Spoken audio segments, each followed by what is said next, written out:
Well, this is great content. Planting. Oh, is it going? Oh, We are God. recording, yeah. Are we? Oh, right. Sorry. Okay. He's Anyway. reading out his shopping list. Was that milk? And that was eggs. Claire, the kids are in the garden again. Claire, Stay off the green. Where's my stick? Does anyone know somebody called Louise Pollard? I do. I know Louise. So Louise has supported us twice now on Ko-fi, which is the thing on our website where you click a button and you can give us a little bit of money. So she's bought us basically two pints. Ah, what? She's a good egg. She is a racing photographer from up in Yorkshire, and she was, amongst other things, I think she actually won at the Horse Race Writers and Photographers Awards thing back about 12, 13 years ago. She won Photographer of the Year. So she's very, very good. Yeah, I mean, proper photographer. She did person. a particularly good photo of Frankel winning at York. Frankel? No, Frankel, the greatest racehorse that ever drew breath. And anyway, she was good friends with my now sadly late father-in-law, who was a racing journalist, and she's a good egg. Yes, so very much of a big thanks to Lou. Good on him. I googled her, and it is, I agree, very good.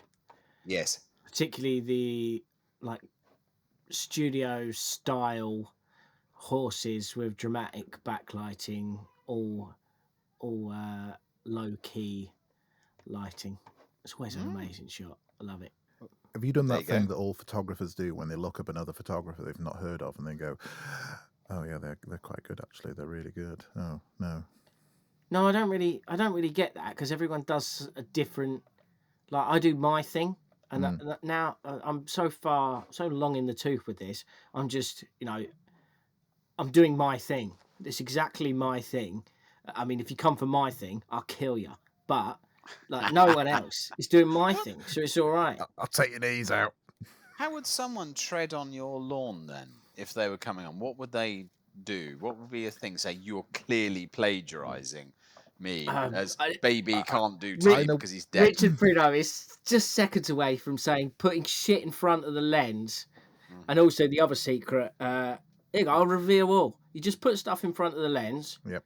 You shoot very specifically with certain focal lengths. On certain stories, you shoot with specific focal length of lenses, how zoomed in you are. If you're shooting man and gun and bird in the sky, shoot it very wide so it looks very dramatic. That's what I do. Okay. If I'm telling a story of a morning or an evening flight of wildfowling, I will change the blue colours in the images to be a very kind of cyan blue colour, rather than to be like a sort of purpley blue colour or light blue. I'll make sure that blue is very exaggerated in order to tell a story, so the viewer knows that it's morning, noon, night, and then lower the saturation of that stuff. So, yeah. You also crop off center for every subject apart from dogs, and dogs are always center for you. Yes, so I do that very intentionally for editorial, for the simple fact that they can put cover lines, or it could potentially make a cover.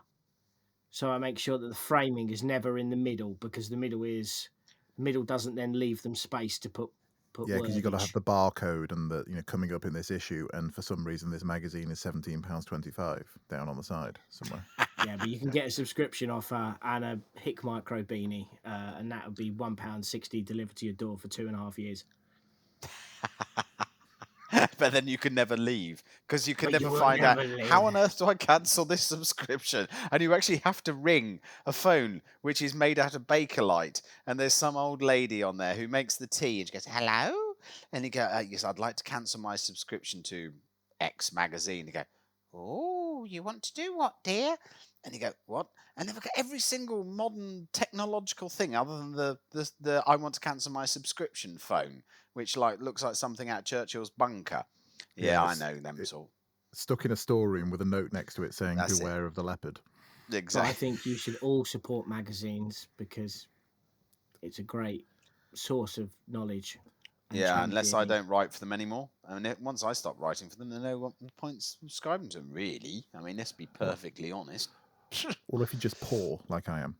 Well, yeah, there is that. Yes, I know how you feel, Rachel Yeah. Reeves. So what have you done today? Today, this week, since we last met, Mr. Negus? Me? Ooh. Yes. Well, I've been actually doing some quite interesting things because I've done a bit of shooting. Because obviously, this time of year, Beaters Day was superb fun, and my son Charlie had a day, was stood with a gun, and he did very well, and was safe, and he actually managed to kill the things that he shot at cleanly. So that was great. I had a superb little walked up day and some very wild country up in North Norfolk with a few pals, and that was all quite exciting. And then the day job's been relatively the day job. So finished laying a hedge, and then we've now started planting a huge amount of hedges, which is been one of those things where I suddenly realised that I don't use the same muscles for planting a hedge as I do for laying a hedge. So I've got a slightly sore buttocks at the moment because needing to kick in my little spade and wiggle it, the regulation 4 times, create a planting pocket, shove that in. And you think you Whoa, whoa, plant whoa, whoa. What what? plocket did you just say? Pluck it, yeah, a pocket. Pocket. Oh right, Planting there's not some pocket. weird technical term I've not come No, across yet. no, a planting Oh. pocket. So you make a planting pocket which I used a Dutch planting spade. So they've got a very long handle, quite a relatively narrow stainless steel, slightly curved blade to it. And it goes through our clay and it doesn't pick up the clay. And you sock that in, kick it in with your heel, 4 wiggles of the handle, bend down, put in the sapling, 3 stamps with your feet and onto the next, because you're planting 5 plants to the meter in staggered rows, and we try and do about 500 plants a day, staked and caned, guarded as well, and yeah, you feel it. But I'm in 2 weeks' time, I'll probably be able to do about 700 because my buttocks will have reminded me what I'm going to do. Tree planting is a weird one. It's such a workout, but it's also it's more of a mental game after a certain point because it's so tedious. Yeah. And but you do just have to look back along the line and see what you did. I got a gig once doing tree planting on a slope that was so steep we had to be roped up, which is why I was doing it. I was sort of doing rope access, doing tree planting at the same time. I was swinging around with a bag of trees between my legs, which was that we got about 200 done per day. But that was one of these ecological mitigation things where they have to plant some trees because they've ripped the load out to put a power line in. Yeah. Oh, for goodness sake. Yes. Mitigation. Like we were talking about the other week, there's a big line of trees all planted down by the yard and they're all dying. And I don't think anyone actually cares that they're all dying. They've put them in, got the grant funding. They're like, yeah, not my Sadly, problem. a lot of that's once they're planted in the ground and the invoices are done. That, for a lot of projects, that's as much as they care about.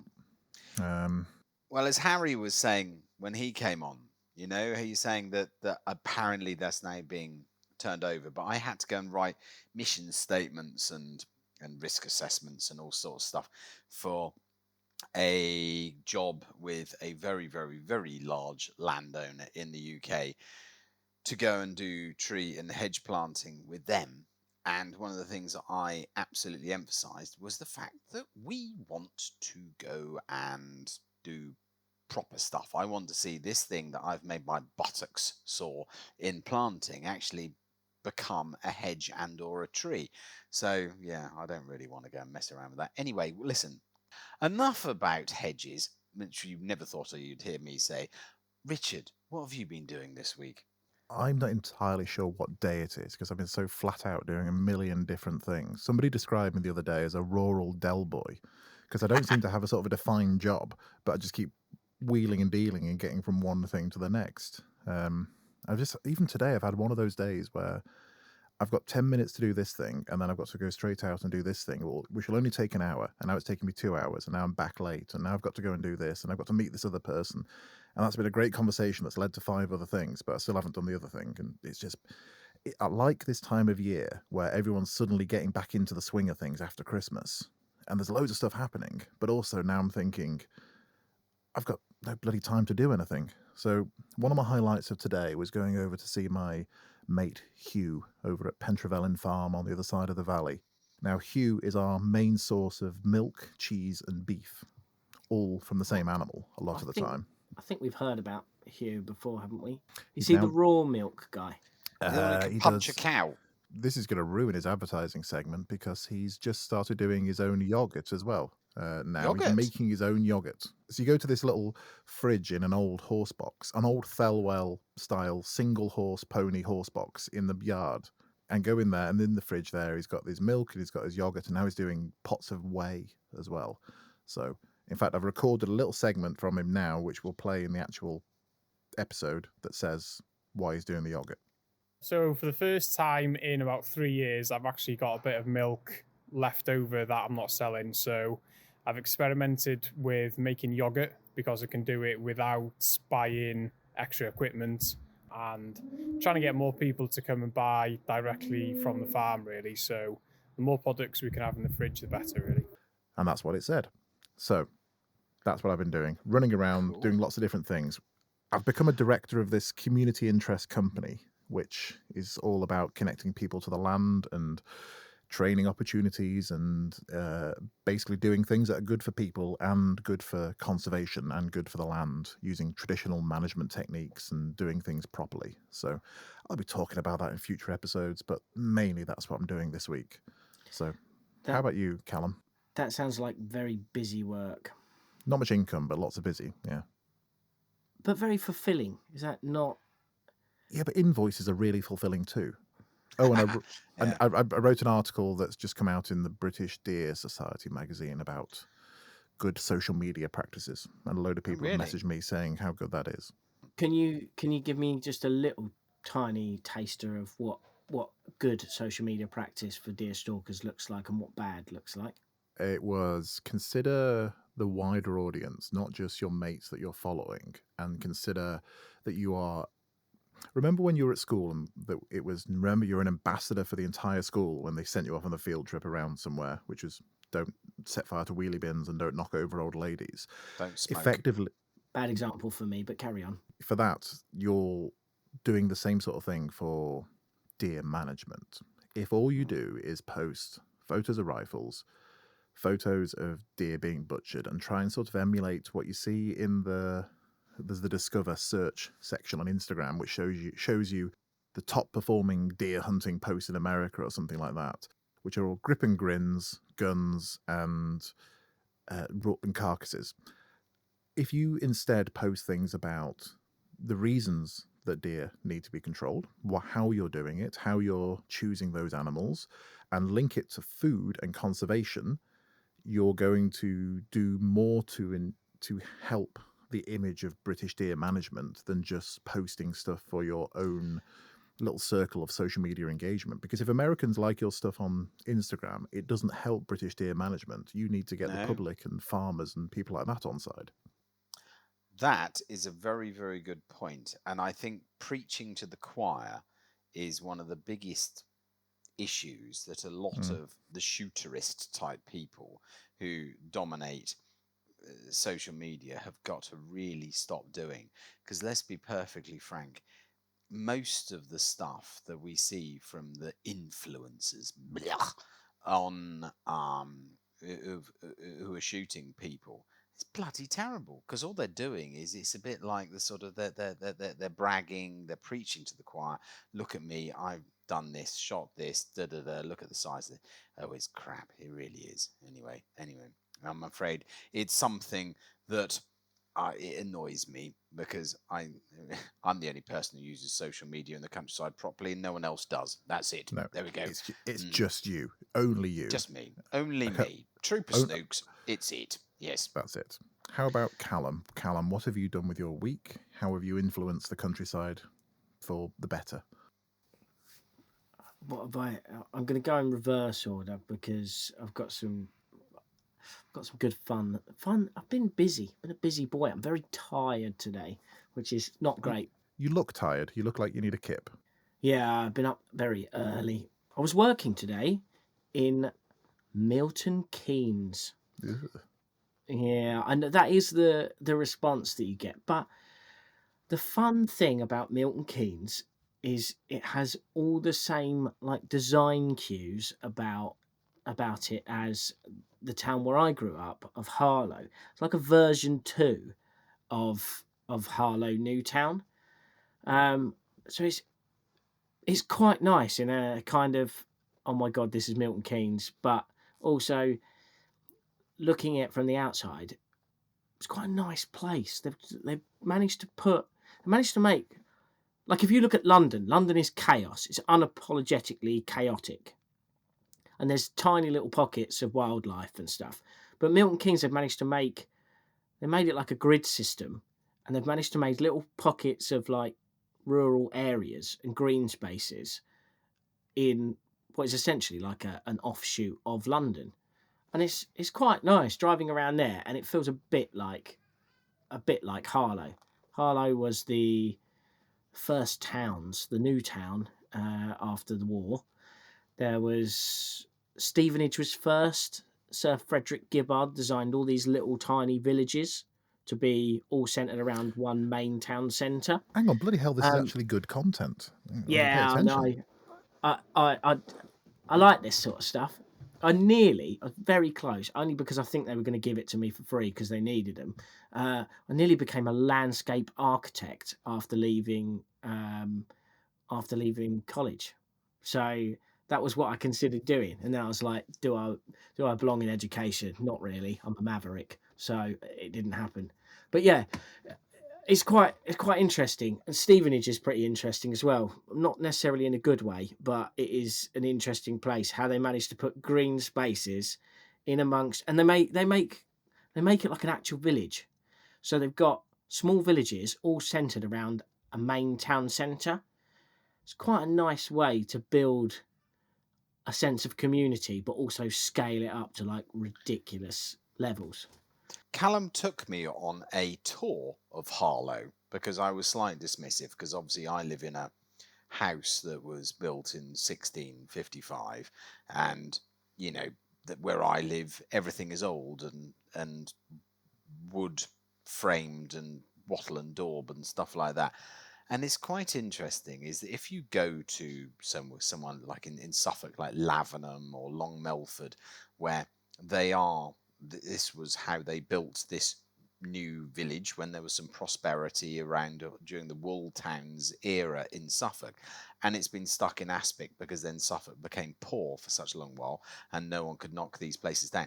He showed me it, and I thought actually you could see when he was you look through, yes, the design, the architecture is changed and whatnot, but I got that idea that there was an element of that they were trying to recreate a village feel in an architect's mind, rather than possibly the organic growth that one usually sees in villages. And I did genuinely find it interesting. And if you go to somewhere like Welwyn Garden City or Letchworth, the garden cities that they tried to do after the First World War, you can see that there are I obviously... came through both of those today, actually. I came through Welwyn Garden City and down And isn't through it Harpenden. fascinating that you live in a place that was trying to... This is the Brave New World after the Second World War. Those places tried to... This is the Brave New World after the First World War. So one wonders what the bloody hell it will look like after the Brave New World after COVID. So I don't know. each of those little places, the design was that they would all have like a pub, butchers, bakers, and candlestick makers right in their own little centre. And then if you needed big stuff, you'd have a big town centre to go to. So it would be that you could shop for everything locally. It's an interesting concept, and one that I think that the big cities don't really. Yeah, Flat Yes. roof murder pubs in each village. I like that idea. With a dog on the Plenty. roof sometimes. And interestingly, all of the pubs in Harlow are named after butterflies or moths. Are they Yeah. really? You- Hey, you got that's a top That's a trivia question pub there, isn't quiz. That one. the Purple Emperor, Drink 'em Off, all sorts. Each one more stabby than the last. I'm not going to go into the Death's Head hawk moth. it? No. The hummingbird. I thought the hummingbird. I was like, that's not named after a moth. And then I was like, Yes, oh, yeah. hummingbird hawk No, moth. it is. Yeah, they're funny little things. They do look like hummingbird, and they've got this little proboscis that then sticks out, and you think you can't be a moth. It's like you're watching the transition from moth to bird. Fascinating things. And when you compare all that, not the moth bit, but the towns bit, to someone like Telford, which was another new town, where they mostly got it wrong. They mostly they aimed for village and missed and just hit Ghetto. There was a place outside Glasgow where they did that, and it was some brutalist sort of 70s with the towers. architect. Yeah, I can't remember the place's name, but it is absolutely scary. Mind you, I was in Hyde Park Barracks. I was stationed there for a bit when I was in the Household Cavalry, and that was designed by Sir Basil Spence, and he was a concrete brutalist architecture aficionado, and it was the most godforsaken dump you'll ever think. You think, oh yes, where did you live when you were in London?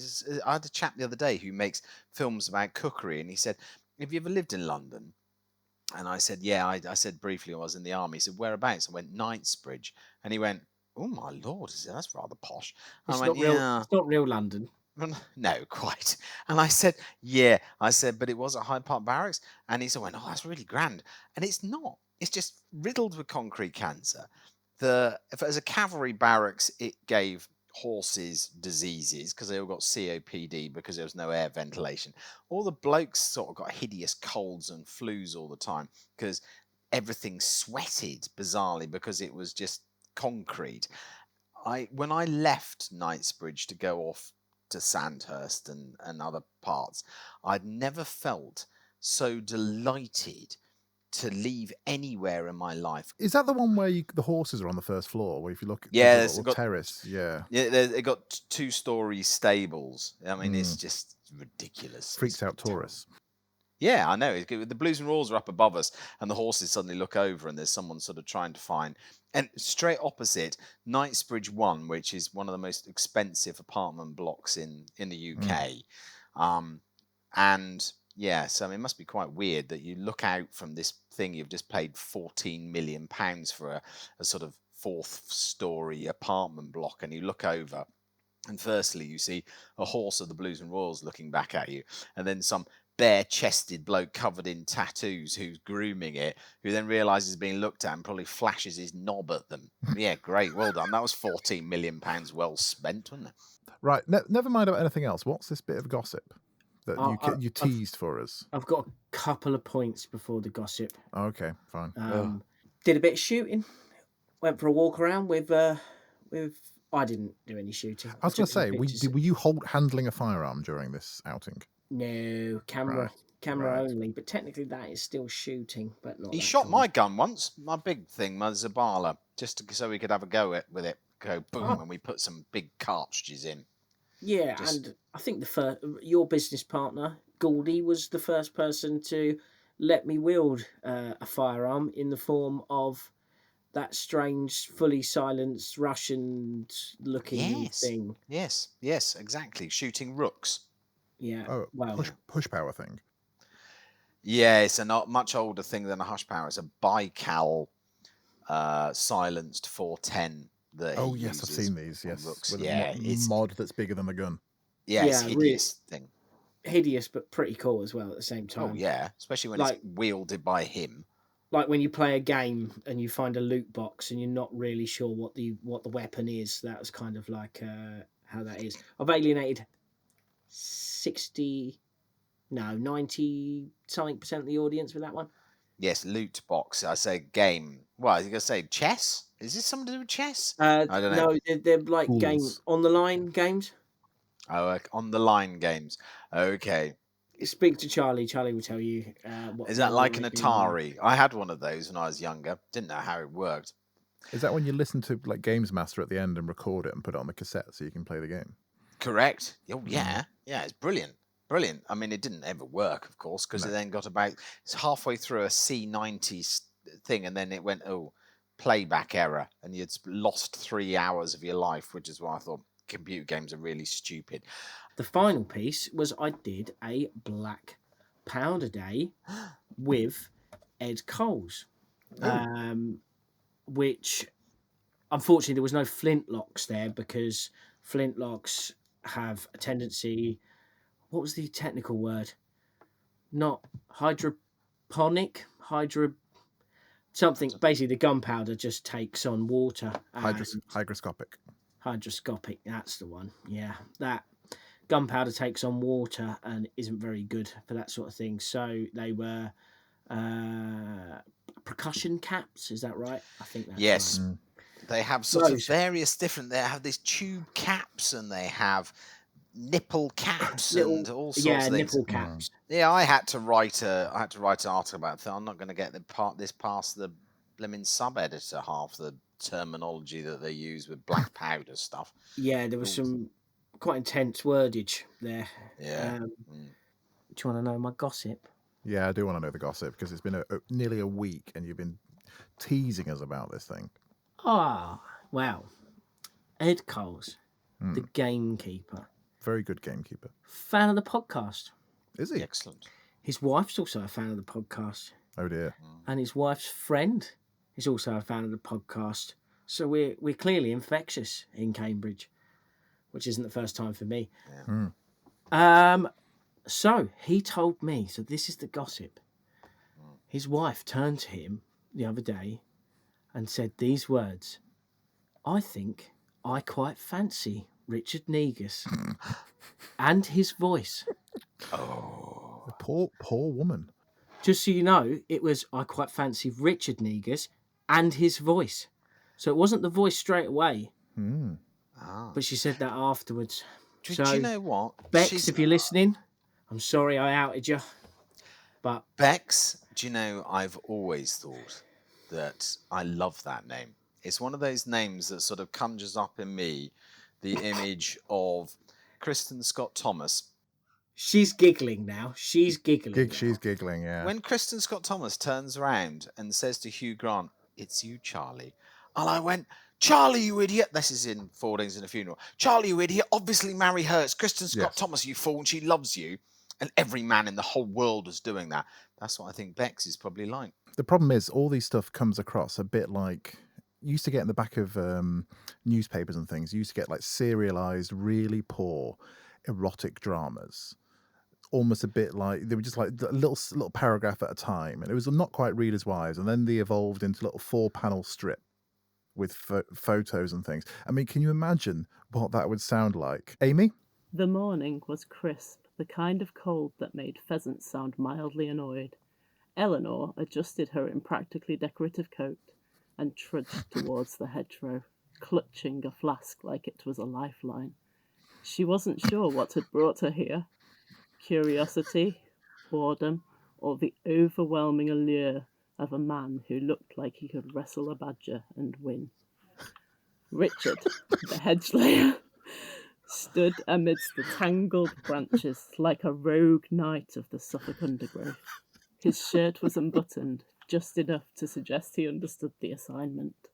His arms, thick like 2 well-stuffed sausages, flexed with each decisive swing of his billhook.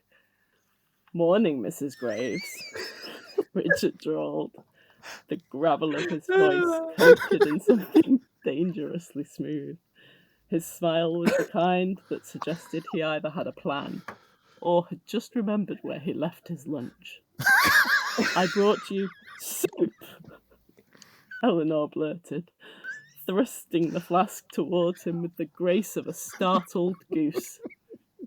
Richard took it, fingers brushing hers, his touch rough, like a particularly sensual tree trunk.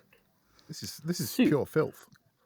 Unscrewing the lid in a way that was definitely unnecessary, but also weirdly hypnotic. "Yes, leek and potato," she croaked, watching as he took a sip. "Delicious," he murmured. The word hung in the air, thick with something that wasn't just appreciation for root vegetables. He stepped closer, smelling of sweat, hedge trimmings, and reckless confidence. But I don't think he came here for soup. Somewhere in the distance, a pheasant let out a horrified squawk, as if sensing the sheer lack of propriety about to unfold. My lord. Sorry, that was just like yeah. That Yeah, just I came mean, in I'm not. out of nowhere. I'm all aflush. Yeah. The, The female viewership Yes. is Yeah. now It's that Mills rocketing. and Boone of hedgelaying. do you know that's quite? That Keir Starmer was saying we've got to be at the forefront of AI, and that sounds like someone put write me Barbara Cartland, but it's about a hedge layer with someone with sort of slightly preposterous hair and a moth-eaten beard. Is there any as now you are the allure for the ladies? Is there Allure. anything you want to say Housewives' favourite.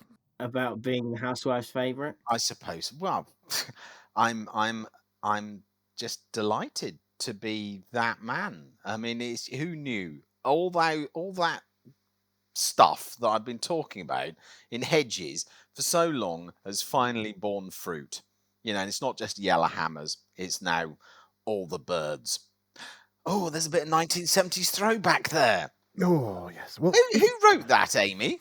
That would be ChatGPT, I believe. Oh, that's okay. Thank God for that. I thought so. no humans Yeah. were involved in this. When we get to do our first live show, if we get to do it at the game fair, I will recount the tale of when I was propositioned whilst location scouting for BBC's hit TV drama Sherwood, and it wasn't by females. Oh, really? You do look like that could happen. It's a Yeah. good story. Yeah, he's a bear, isn't he? It involved woodland, so I bet it did. I bet it did. So, Yes. right, what are we Anyway. talking about this week, gentlemen?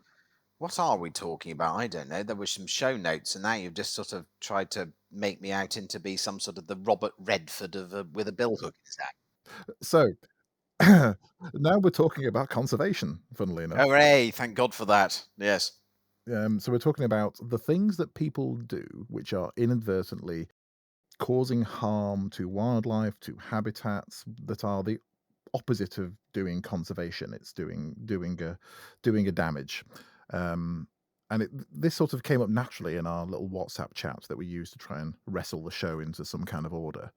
Is that what we do? Sometimes was it the bird's nest thing that started it? Yes, it was an article that I read somewhere or other that was saying about the birds' nests are now getting infested with, well, they're not succeeding because they're using dog hair, and so many dogs are all lathered with shampoo, tick spray, and flea treatments, and all sorts of weird shampoos and things to stop them smelling like dogs, that then birds go out, they pick up the hair, they then line their nests with them, and hey presto, nests fail because of this. I mean, I think that the scientific data behind it was probably, it sounds a better story than it is, but it is definitely true that one of the issues when it comes to dogs and what you spray on them to stop them having ticks and fleas and stuff is that they then jump into rivers, and they then go, and that tick spray goes into the rivers, and of course, because it's designed to kill the things like fleas and ticks, it then goes and kills all this aquatic life form. So therefore that's actually quite serious. I don't use anything on my dogs like that anymore, because I think, well, actually I can see that this is genuinely a case. And so yeah, that's what started it all off, and I think there is genuinely a bit of an issue, really. And it's that completely second order consequence thing. You're not expecting that you're doing this one thing in your home which is going to make that bird's nest 3 miles away fail. Yeah. No, You wouldn't and think you had that sort of sphere of influence. I didn't know it's that. well, you as a bit of a aficionado of clean rivers and stuff, I think it's something that I think these knock-on effects, which we're now only seeing in rivers now, is something that those of us who are involved in farmland conservation have been saying. Do you know there's a problem here, guys? Because what we're actually seeing is a lot of the sprays that were used, etc., on farms that at the time it didn't really seem of huge consequence, and then you suddenly think, oh, there's not quite as many starlings about as there used to be. Oh, there's not quite as many lapwings about, and then all of a sudden they've gone, and we're now seeing that same situation is that our farmland birds have had fallen off the perch, to pardon the pun, sort of 10, 15 years ago. Our rivers have suddenly died because there's been this cumulative effect, and eventually nature went, I can't do this anymore, and it's died. And it's probably something to do with largely because rivers of water's been privatized, and it never made any sense. I mean, my father Well, was a there's civil so much engineer. that comes in. Well, my father was a civil engineer, and he specialized in great big sewage things, and he is 94, and he's a card carrying conservative.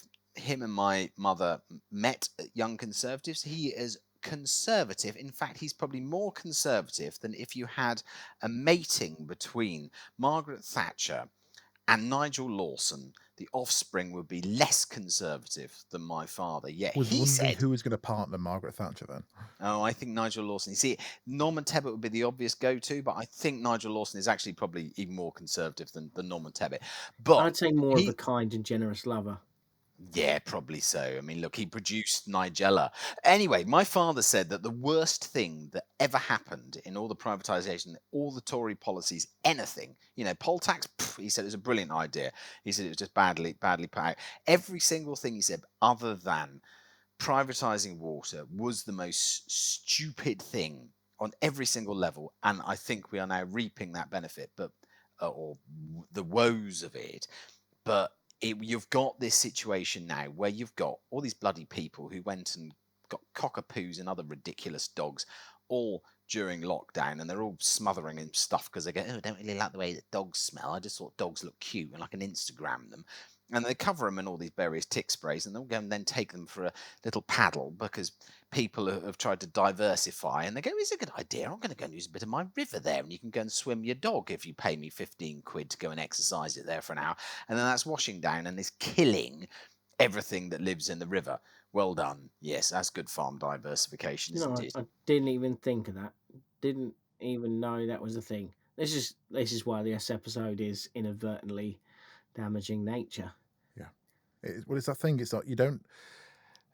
When you spot it, it does make a lot of sense, and you go, "Oh yeah, I can see that link really clearly." But until someone raises it in your sphere of influence and the people you listen to, it's quite well hidden, and that's part of the problem with these kind of things is that they always come across as being delivered by the fun sponge. We're taking away the thing you like to do by telling you what the bad consequences of it are. And it's always a really difficult part of like conservation communication, that how can you point out people's negative actions to them while still making them feel engaged with the subject. Yeah, I agree. I mean, there was a thing that around the time of, I think, the late Queen's Jubilee, was this company obviously spent a huge amount of money on suggesting that you buy this sort of Union Jack daubed Chinese lantern thing, and we could all set them off to go and celebrate Her Majesty's Jubilee. And they clearly thought this is a great idea, this is patriotic, and isn't this wonderful? And I can remember I saw it quite early on, and I went, well, as a erstwhile household cavalryman, and as a passionate conservationist who spends their entire life trying to save wildlife, you are idiots. And if I find out where your company is based, I will burn it down. because that's what you're going to do to the habitats for wildlife. How dare you even desecrate our flag with this thing? And they went, oh my God, this guy with lots of followers on Twitter has just trolled us. And of course, then I rammed up the thing. And do you know, I blame it actually on Roald Dahl. You see, Roald Dahl, There's something I didn't expect to see here Oh yeah, today. King of the Poachers. King of the Poachers, and the bloody Danny, the champion of the world, the Mm. turd, because they, oh, he's great. Isn't Roald Dahl wonderful? He's been such a wonderful thing. He's got my children to read. Yes, he also encouraged lots of children to think that Chinese lanterns are a bloody good idea. Well, for a start, they're obviously a fire hazard. But secondly, they're this stupid thing that you are basically polluting the environment by sending this thing off, and you're thinking, doesn't that look pretty? A bit like when people go and have, birthday parties and they've got helium balloons and they go and Yeah, let the those off balloons. and all that crap. And we're just releasing stuff because you think this looks pretty. So this gives us a brief erection of oh, doesn't that look pretty? And then you go, bugger the consequences. Where's this thing going to land? It really annoys me. Endangered, yeah, particularly to sort of seabirds and sea wildlife as well, because they go out to sea and they think they're jellyfish when they land in the water, and they get do they? yeah, and they get eaten, and they're ingesting a bit of rubber and the plastic bit of string, or worse, the foil ones, the ones that are in the shape of letter number 2 for a second birthday party or that kind of thing.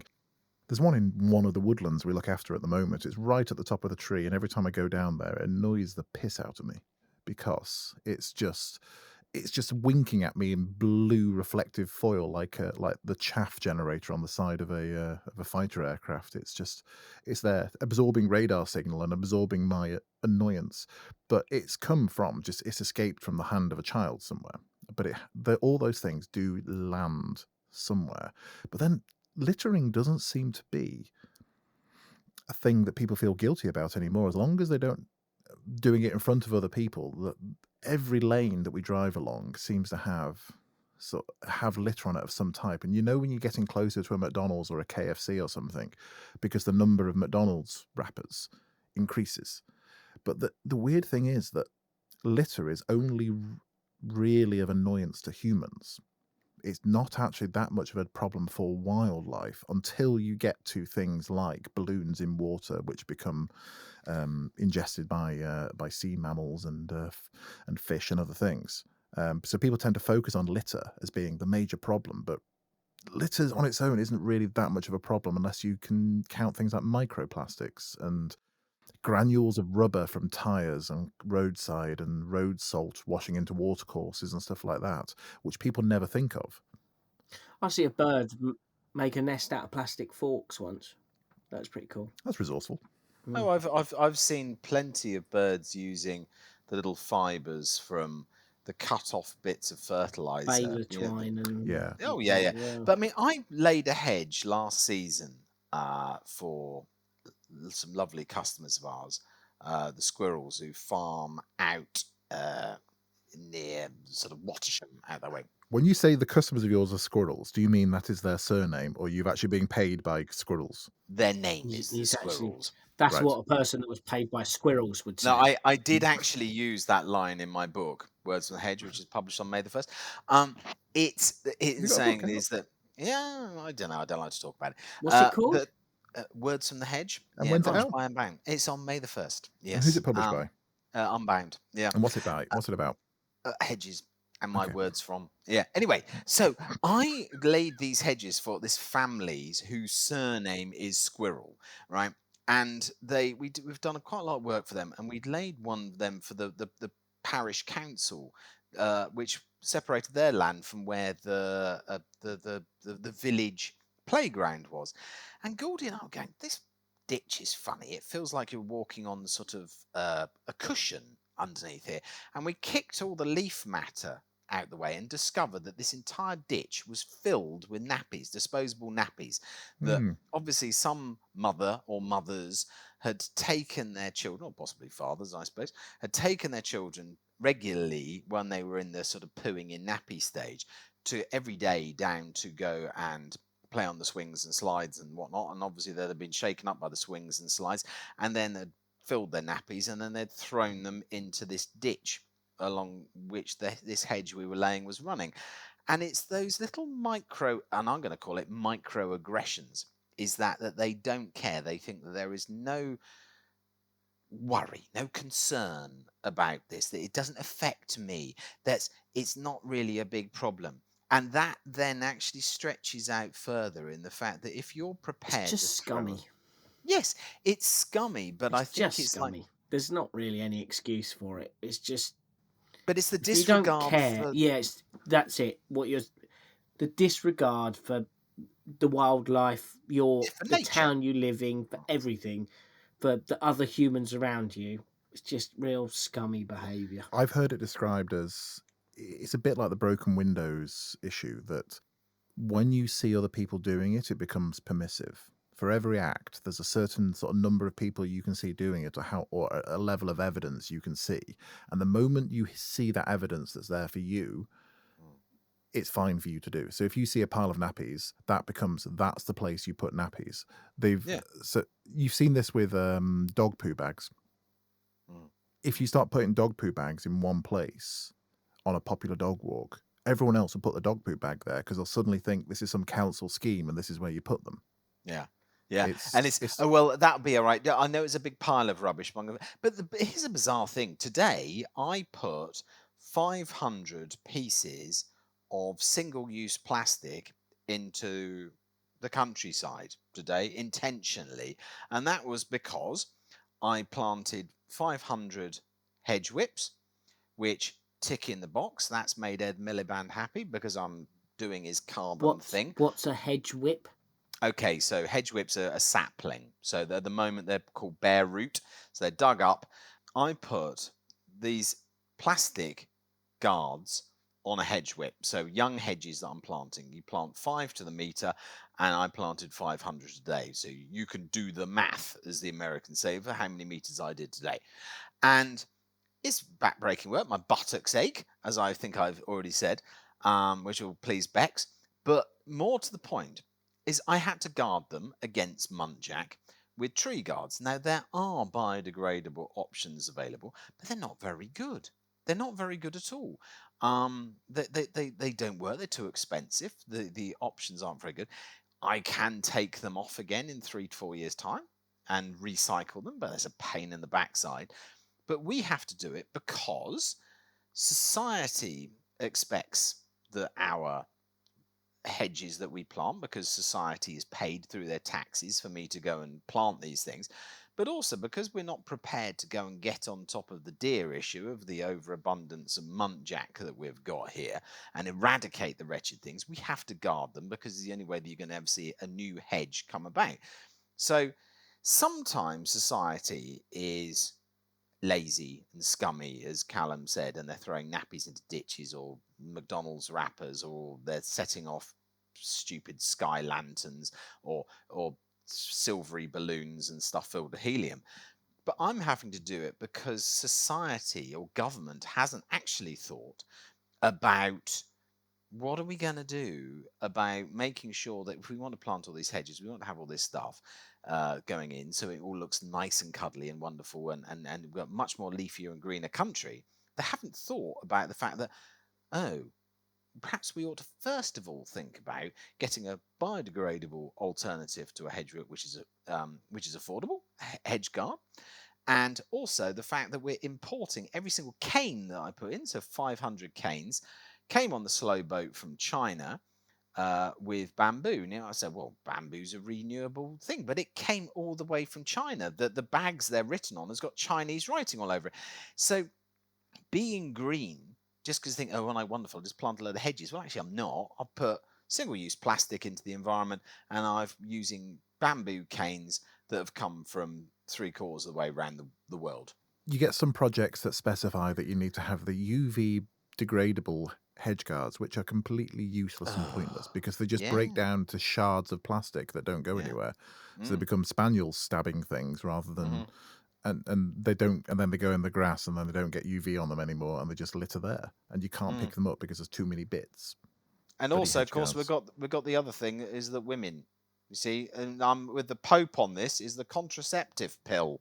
What's the score Oh, right. with I that? was wondered where you were going with that. Yeah, I wondered I thought we were gonna have to fade him out for The a problem round of of, women. yeah, problem with women. The problem with women? Yeah. No, it's actually the Should problem never with have had the vote. They shouldn't know. This is the damn 60s. No, but isn't the contraceptive pill doing something to our water, to our fish now? The E2 that goes into the water actually turns. I'm sorry, you can probably hear babies crying. Oh So no, that, the yeah, sound of your living offspring actually enjoying themselves downstairs. yeah. So the high levels of estrogen that go into the water, and specifically, the studies are done on a thing called E2. So it decreases the sperm count and motility No. in male fish, but it also makes male Fertility. fish Wriggliness. the wriggliness. It makes your sperms not works proper, and it also makes a lot of male fish turn closer to female. Oh, so it makes like triploid, with the old what's it called, rainbow trout. They're Yeah, sort of so trans fish. some of those trout species, if they get a high density of one, I don't know if it can go both ways, but I think it's like if you get a high density of males, some of them can turn female, and the high amounts of estrogen or EE2 or whatever they call it in there turn fish into females, which makes obviously the wild population rapidly decline through more estrogen in water. So I mean, to conclude then is that what we're talking about is that all women should come off the pill. We should shoot more muntjac, and that anyone who uses lanterns, sky lanterns, Chinese lanterns, call them what you will, and those stupid balloons with the shiny Should stuff be off burned them, at the stake, but should be not burnt at the ones from stake. China. Yeah, exactly. So Native steaks for native Native steaks. native use a pyres. condom. Natives. What? Use a condom. Use a condom. For Burn the people at the stake. pyre? It'll Yeah, melt. honestly, do you know I might become an MP because I think therefore what we've got to do is that we ought to, as a society, actually think about the end use. Is that we are far too much right here, right now. This scratches my itch. This makes me feel good. Is that perhaps we ought to talk about real stuff rather than morons going on about nature's in depletion and blaming conservatives for it or something simplistic like that, or saying it's all because there's these earls and lords who own lots of land, that's why we haven't got stuff. No, actually it's much closer to home. Is we are all responsible for our little microaggressions against nature, against wildlife, against our environment, and just think a little bit more. You haven't got to wear bloody sandals and vote green and be weird and eat mung beans and lentils and go vegan. That's just stupid. But what you do have to do is perhaps think about the instantaneous easy itch that's been scratched, has been done by scientists to make your life easy because they want to flog you stuff. And don't do it anymore. Think a little bit more. I've got a rant, so I'm going to wait for Callum to speak and then I'm going to rant. So one of my things that I do with the boy is I don't do it every single day, every Saturday, but there's a community group. They call themselves the Wombles, and we go out on a Saturday. We all meet up at 11 o'clock. We get bin bags. Probably 6 people turn out, and we go and clean up the local area with a bin bag, a litter picker, and take the dog, baby strapped to the front, boy next to me, and we go out and we pick up litter. And if you a bag, because he's so determined now to do it and he wants to get his fine motor skills to a good point, it takes him about 2 hours to fill a black bin bag up. But I'm quite happy to be patient and wait for such things, because I think that these things are lessons, learning like that, and he finds it quite fun, trying to pick up cigarette butt with a cigarette with a litter picker off the floor. He finds it quite fun. It's a bit of a challenge. It's something to do, but Motor skills and all that. yeah, just learning and going deep into a hedge for a can of Monster or something. It's it's a bit of fun as well. But just learning about how that we don't do that, and respecting our environment, having respect for those around us, and also a little bit of a community element. I think it's a really important lesson to learn early on in your life, so you don't Yes. carry on. Because I think it is a cultural thing. I think some people like it's funny. It's customary to well, it's not customary. It's a cultural thing to throw stuff into rivers. A lot of people don't care about polluting rivers, throwing rubbish into a river because they think, well, the river flows, so it'll take it away from here. And there's a 'Cause we're not, splash, and then you can't see it anymore, and it's gone. and it's gone. So they think about throwing stuff in rivers. And I was in Manchester in a park fishing for great big brown trout, and there's just people going to their back garden and launching used nappies, directly into the river. And it's crazy. That's like, they don't see anything wrong with it. And it's so important to teach your kids, teach whoever it is that doing stuff like that, not cool. Not cool. So my rant is sort of related to that. So, but bear with me, audience. I am a massive hypocrite if you look at it in one way, because I've been working in the outdoors, as it's termed, for nearly 20 years. So it was nearly 20 years ago I started going through all my qualifications to being an outdoor instructor, and I started working all over Snowdonia, then all over the UK, and then ended up working all over the world. Doing everything from working like in outdoor centres with kids groups to then I was working on overseas trips, like going up and down Kilimanjaro and Everest Base Camp and things like that. And then I started working as a remote area medic, which is a posh name for the person holding the first aid kit on like multi-day races. And then I started organising huge multi-day triathlons, and I was a safety officer and director for those. I introduced you as a man that does everything except video, and then Yeah. you said, I do video. And I said, yeah, he does everything then. So It's I not was pretty ADHD much though. right. Yeah, it's definitely not ADHD. So I'm about as outdoors as it gets. Qualifications in hill walking and I'm a mountain leader, climbing instructor, mountain biking, all of that. I also teach wild food and foraging, so I should be an ideal candidate for Right to Roam. They hate me because I think we've got probably the best balance of access to conservation right now. As it is, we have a huge problem with outdoor recreation in the UK and around the world, but in the UK, particularly over the last 10, 15 years, driven by social media and just changes in culture, that the outdoors is being sold. And by outdoors, I mean green spaces, I mean habitats, I mean riverbanks, moorland, woodland, footpaths, field edges, all of these places that we talk about, they are being sold to people, to the public, entirely as places of recreation. They are not, there's no mention of habitat in the messaging that goes out to the outdoor recreation sector. You can pick up a copy of Trail magazine, and I would give you a £10 for every time you see the word habitat in there that relates to natural habitat or to anything like that. When you see the word conservation on the British Mountaineering Council website, they talk about, we have these conservation projects. What they are footpath repair projects from hiking. These scars that are left on the side of fells and mountains that are from people walking on the tracks, and so many people walking through there. It's eroded a scar on the mountain, so they replace it with some stone and it makes it more resilient. That's not conservation. That's repairing hiker damage.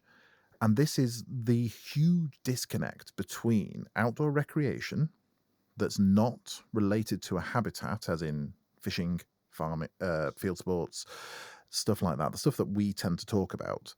All the other stuff, mountain biking, kayaking, wild swimming, hill walking, climbing, all of the messaging around those topics is that these places are for recreation, and that's it. They are a venue. That is all they are.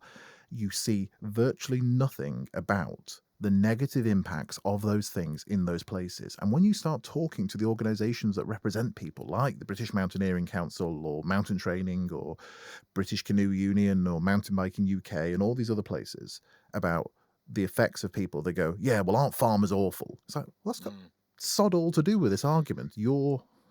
Us going out into the outdoors, we cause habitat disturbance.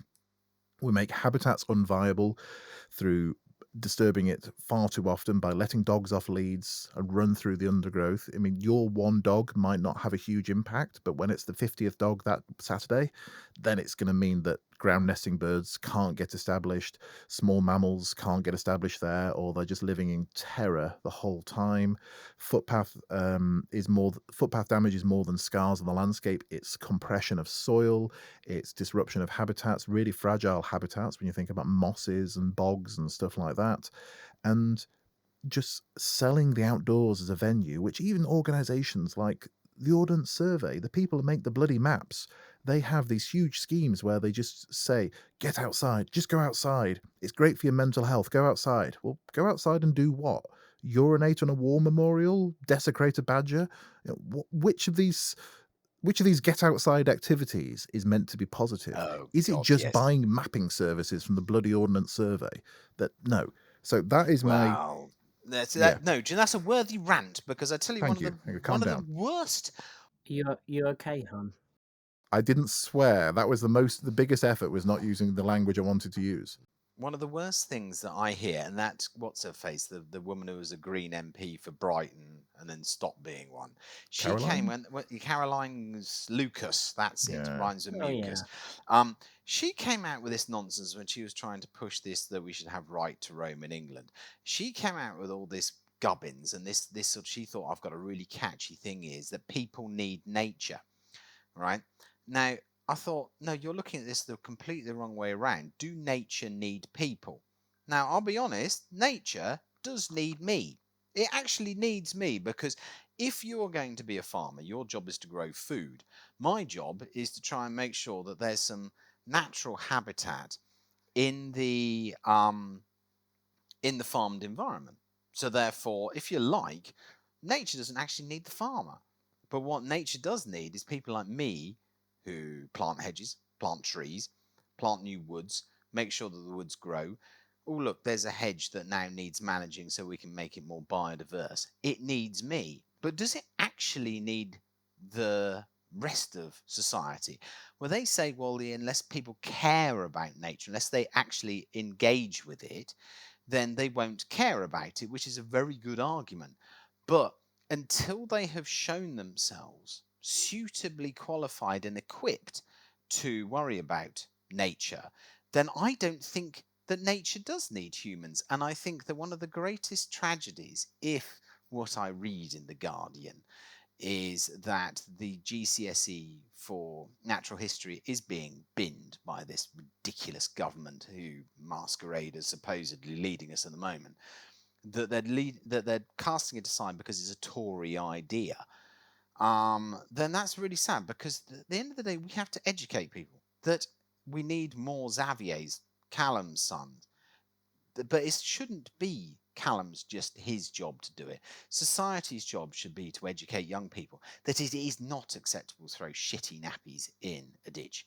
It is not acceptable to let all these things go. And that you don't just have this God-given right to go out into the countryside. You actually, nature doesn't need you unless you're responsible for nature. But I'm not defending the right to roam lot, but you need that exposure to nature in order to understand it, to engage with it, and respect it. And potentially, you probably do need to, maybe. Oh, the amount of times I must have walked through terrible areas along the river, not knowing what I was disturbing as a young boy, because no one showed me that stuff, But walking through stinging nettles and discovering a mallard on a nest, thinking I've probably just led a fox right to it, because now I've trampled all of that down and made a thing, but I just wanted to go and fish down the river. But I hadn't thought that trampling stinging nettles was gonna, I never thought that was going to be a thing, because I had no guide. So I suppose what we need is the guidance of people to show us that that's probably not a good idea. What good practice looks like, There's a very mucky argument that right to roam engage in, which is they imply because your argument there, Callum, is completely correct. But the right to roam argument, whether it's by the sort of the loose organisation or whether it's just people who advocate for it, the implication is that unless you have full right to roam, nobody anywhere will have any access to nature. We have fantastic access to green spaces in the British Isles. Strongly agree. There's loads. If you go onto the Right to Roam website now, it will say you only have access to 8% of the land in the UK, in England, which is actually the Countryside Right of Way Act access areas. So 2000 Countryside Right of Way Act was the right to roam within certain areas, mostly upland areas, some heathland, some forest. So a lot of it's set in sort of Lake District, Peak District, places like that, not near towns, because it was done above a certain height of contour, a certain distance from road, and other things like that. In Wales, it's 20% of the land is under right to roam. You never hear that figure quoted by the Right to Roam organisation because it really doesn't help their stats. It also does not include the thousands and thousands and thousands and thousands of miles of public footpath, bridleway, roads under other use, and all these other tracks that you have a statutory duty to maintain as a landowner, which a lot of landowners do, which are footpaths that take you all the way across the country, zigzagging back and forth. You can zigzag all over the place. And in fact, I'm going to be this summer walking from Ivy Bridge in Devon over to Oxford almost entirely on public footpaths. And I'm not going to be crossing that many roads or walking alongside the A303 or whatever. So there's loads of places you can go to which are not included in that figure. We have fantastic access. Part of the problem is that if you add more access to the land, add more people onto those places and give them more access, the only thing it can possibly do is make people feel better about their lives. It can do nothing to benefit nature. It can do nothing to benefit conservation. If your argument is the habitats are terrible and you need more people in there to help the habitats, well, that's complete bollocks. You just need, if your whole argument is about habitats, then advocate for better habitat management. It's got nothing to do with right to roam. Bloody shrub salt. Yes, he's done a lot of harm. I really do, because he's turned something which we can all agree is we need more habitat, we need better landscapes, we need to go and make sure that farming is compatible and works with nature. But this daft idea, as soon as you turn anything to do with nature into a political football, I think that is bad for nature, because nature needs politicians like my dog needs a bra. It's just something he doesn't need it. Now, you can argue about, and I'm quite happy to go and discuss with people who look at rewilding as an option of conservation management rather than my interventionist conservation management. But that whole thing that the human being must come first, I see that the right to roam argument is utterly no different to that parent who thought it was okay to chuck nappies into a ditch because they thought, no, I come first actually here. Me, human.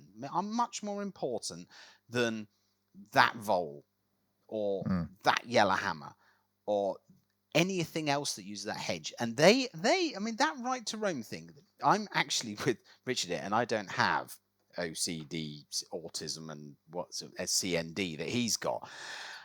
But I am equally manic about it because it's the most selfish idea that I've ever come across. It's utterly bonkersly batshit.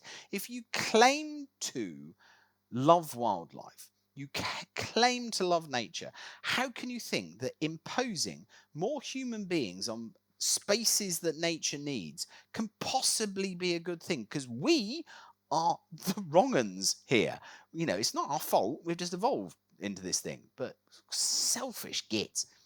As a person that often turns one man walking in the woods into two people walking in the woods, and being an observer of whatever it may be, deer, etc., I know that even two people walking really quite quietly through the woods, nature does not like it, and it runs, and everything just runs away.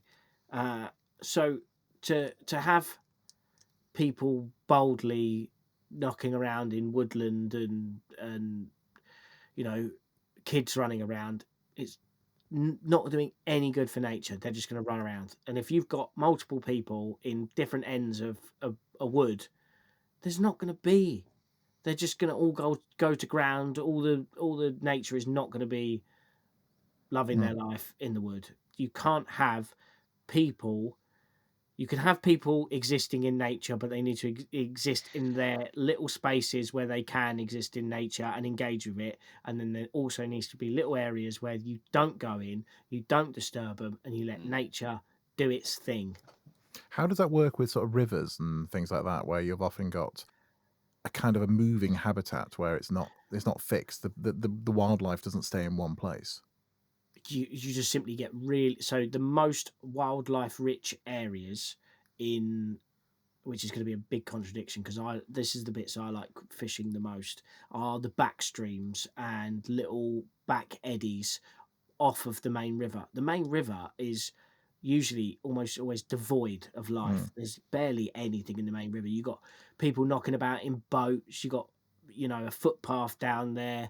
There's hardly anything in the main river, but you will see like a deep mill pool there where fish can get away, where they can hang about in. So the aquatic life will tend to be in places like mill pools, and that's also because they're oxygenated and other such things.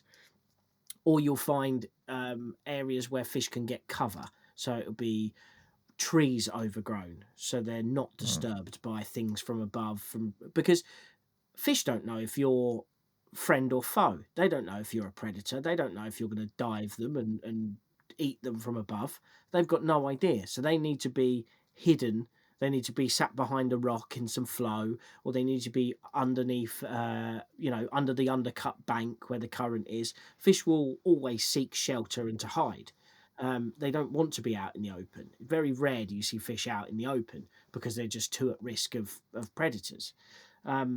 So yeah, nature generally will find the most quiet, secluded area, especially rivers, where they can do their own thing. I was telling someone the other week about how one time when I was pole fishing, I was very, very quiet in this little backstream, and I saw two kingfishers, which would be the nesting pair, and then their offspring all come up. So there was like, I don't know, I was young. I was probably only about 14, but in my head there was like 7, but there was probably more like 4 or 5. But there was all these kingfishers just come darting up the stream, sit on these roots that have been exposed by the flood water. They sort of darted around, and then they all sodded off. And I never saw all of them together again. I saw one blue flash zip down the river every now and again, and that sort of You chirp probably that you watched hear. the fledging, I would imagine. What a wonderful experience that'd be. Yeah. And since speaking to other people, that's it. That's probably they don't really spend a long time together. Once No, they they're fledge, fledged. they're gone. Yeah. That was probably Yeah. their first and only flight together, and I just sat there watching it because I was quiet. The float didn't move, and I was completely tucked out the way, like I was in a hide or something. And no one, I wasn't disturbing anything. When you said pole fishing, I assumed it was going to be for catfish. No, just one of those little old roach pole sort of jobbies. If you've ever used one of those, it's a great way of fishing. Yeah.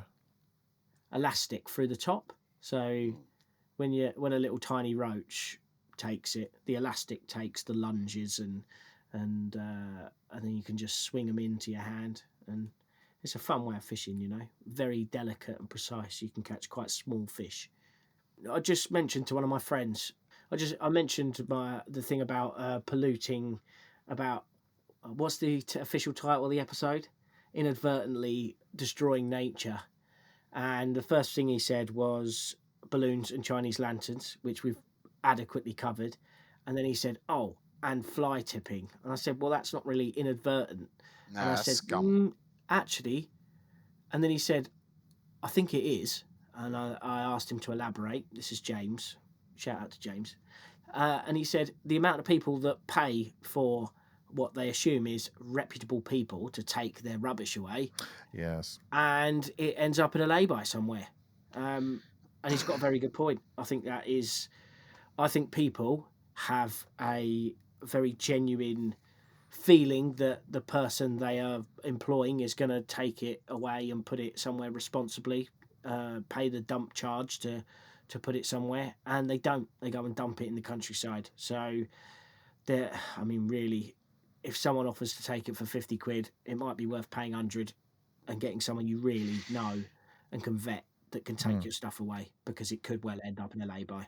I suppose in our throwaway society would be extremely difficult for us to get out of. I just can't see it, because I don't think most companies want to lessen their packaging, and everyone wants to get their stuff by Amazon and blah blah blah blah. I think it does highlight that there is, in the news today, was it, that they've now brought out what the population figures of this country are going to Or be. 73, 72? 73 million? I mean, we are getting to a point where you think one of the reasons we are at this tipping point with the littering and the various usage, yes, our societal laziness is a contributing factor.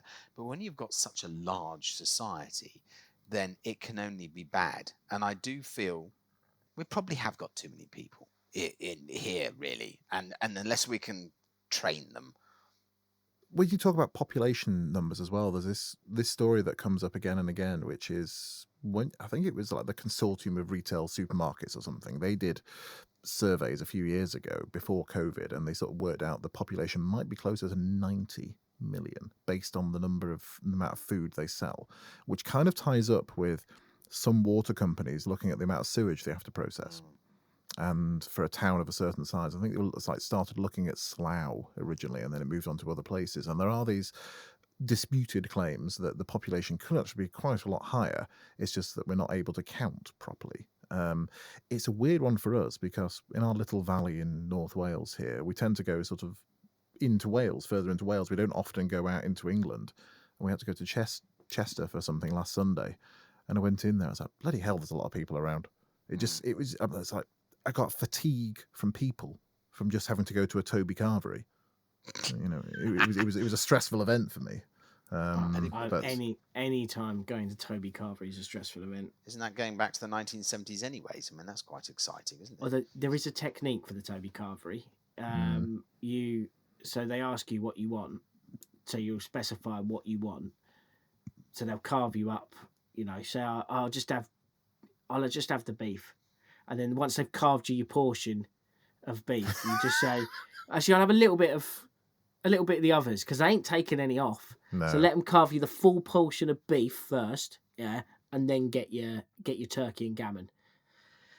See, that is the content people come here for. This is the sort of Harlow inside seedy underbelly that Callum brings to this. How to get scammed Toby. I think you've also got the intro that just there. Oh God! Right. So have we finished talking about all the horrible things that people do to wildlife? Yes, basically we are awful. We human beings. Are awful. Some people eat them as well. Humans. Oh yes, we could go on to the fact that yes, of course. Then we could go and we'd have to argue with someone who go and say, well, hold on, you lot go and trample through woods shooting stuff, and you like sort of sitting by rivers and catching fish, and you know, come on, you two-faced gits, why don't you go and do that when you got a line? You'd be in a line of beaters going and tapping out a load of pheasants and partridges and whatnot. Which is a good thing for another day. I will sum that up with, I will put the life of my firstborn against the idea that the worst pheasant shoot in the British Isles, the very worst commercial pheasant shoot in the British Isles, accidentally does more good for conservation and wildlife than the best run Three Peaks outdoor charity challenge mass participation event company. And people thought I was the controversial one. Oh no, it's the thing. It's that field sports, even when you're doing know it anything badly. else about Toby Carvery? Oh, for God. We shouldn't let him have access to the internet whilst we're talking, should we? No, exactly. Anyway, have we nearly finished here? Shit. Because I mean, I just feel that if Richard rants anymore, I'm going to lose my crown. No, well, He's- this okay. I'll go back in my box for next week. We've got some questions from listeners. Shut up, Callum. We've got we've got some questions from listeners. One which I can't remember who it was from. We need hot tips on hedge and particularly for planting maiden trees. So brand new in establishing a hedge and protecting them against sheep. I'm interested in this because we've got sheep in the woodland that shouldn't be there. So So you plant a new hedge, 5 to the meter, staggered row, about 30 centimeters in between the rows. Don't plant 6, as Defra say, because that's just plain stupid. Because if you've got half decent soil, you're setting up at least one of the young things to die. And how do you protect them from sheep? Well, that's a very good question. We don't have any sheep around here, but I would suggest that the thing you're going to have to do is you are going to have to fence that in with a little bit of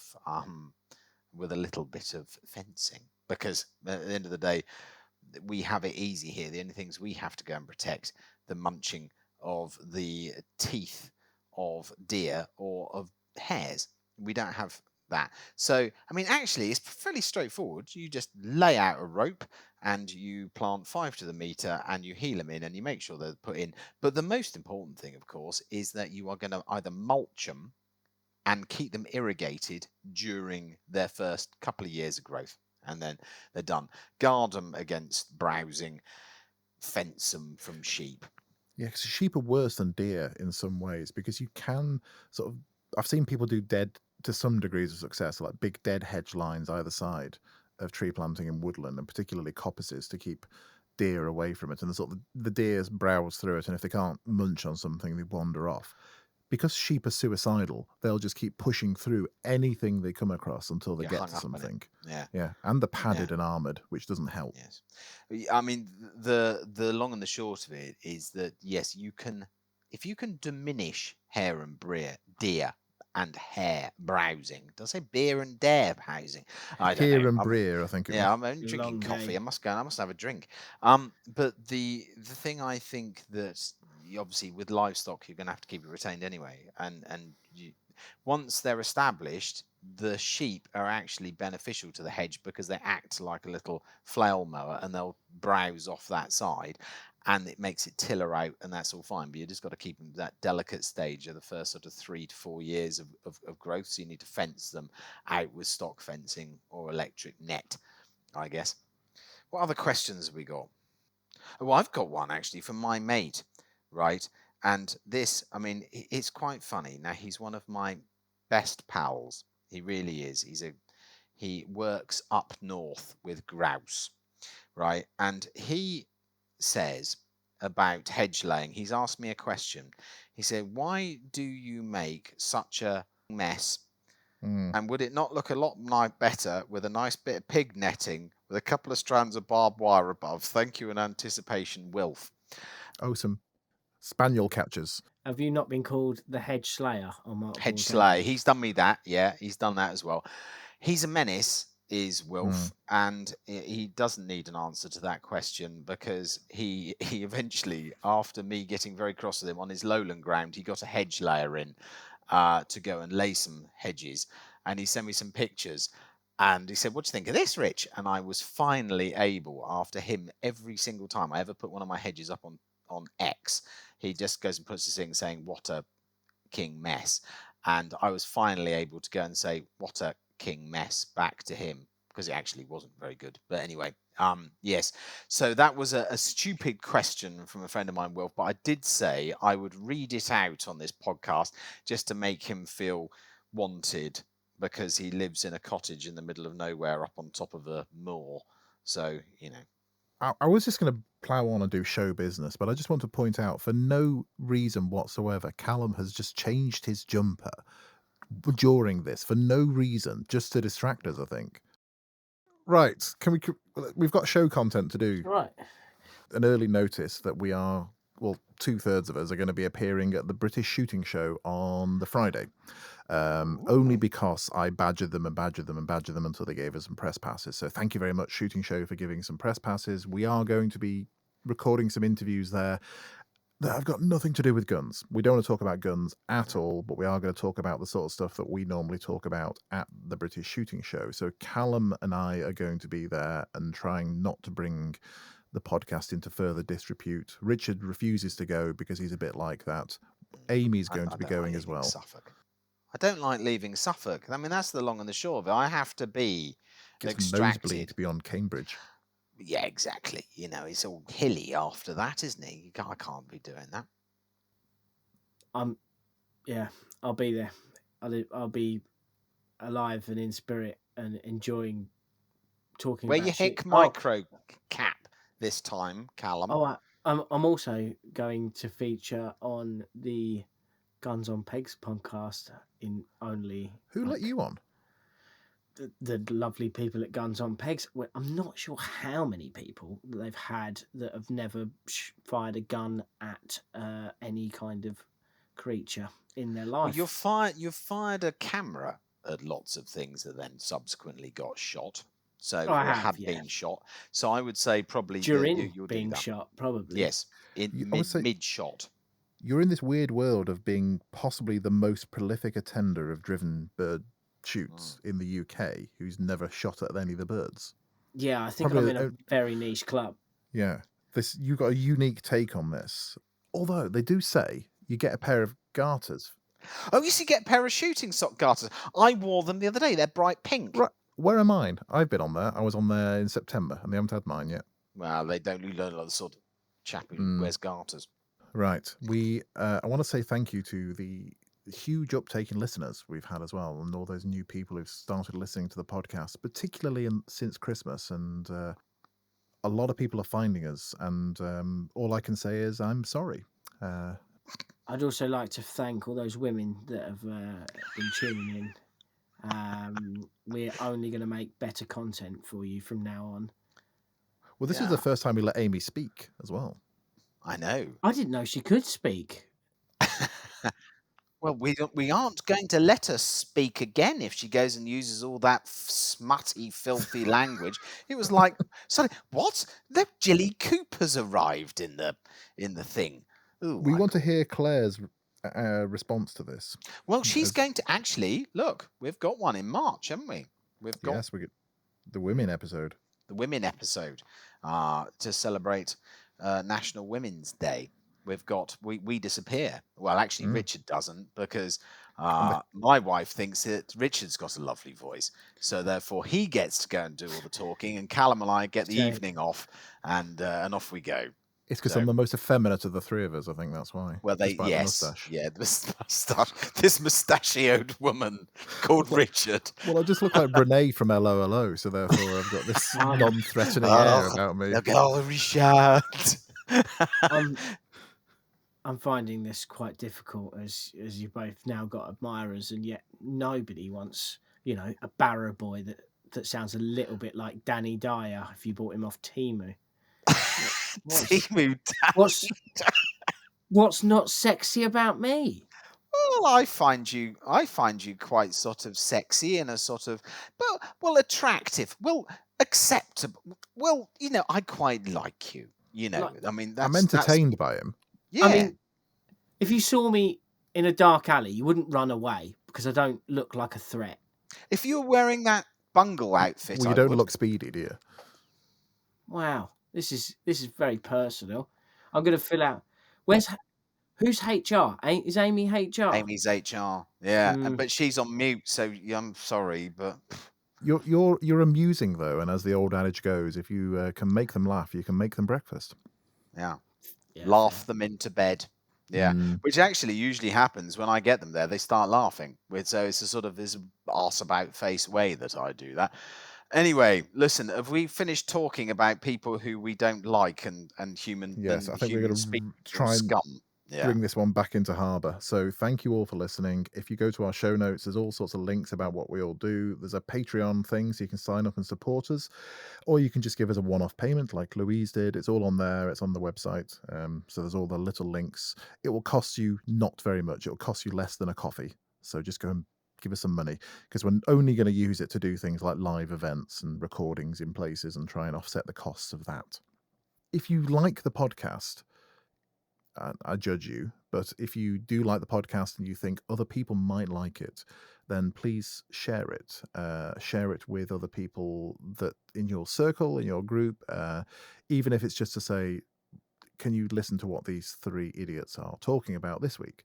We've got some places we want this podcast to go. We've got some stuff lined up already. We are thinking weeks in advance, and when the feedback we're getting is quite good, and we do think other people would like it. So if you can share it with other people, then please do. If you have suggestions for us as well, other than stop making it, because we know that one already, please send them in. We've got social media there. You can get in touch with any of us there. Anything I've missed? No, I think just double down on the share it with people. Send a little WhatsApp to your pals and say, I found this entertaining. You might too. That's it. Just because podcasts have got absolutely terrible discoverability. No one will find podcasts. So even if you can shake someone and say, look, this is a podcast app. You download it here and you can listen to it here in your ears. And it's not shameless for us because we're already there and we're just going to keep making it anyway. But we have got some guests coming up. Like there's one this month, which I'm really looking forward to because I know nothing about his topic. So I'm just going to ask him loads of questions. These guests deserve a wide audience and to be heard by a lot of people. So share it for the guests, share it for their message. Right. Thank you for listening. Thank you, everyone. We're back next week with more of the same, really. It might be shorter, might be longer. Who knows at this point? Before I go, Richard. Yes. Where do you think we really went wrong with the British Empire? Well, ending it, largely. I mean, if you think about it, we had very few civil servants, a few good men with rifles, and most people were damn happy, weren't they? I mean, okay, they had a flag other than their own, but we just went wrong because what we said was that, so of course you want your independence. No, I tell you where we went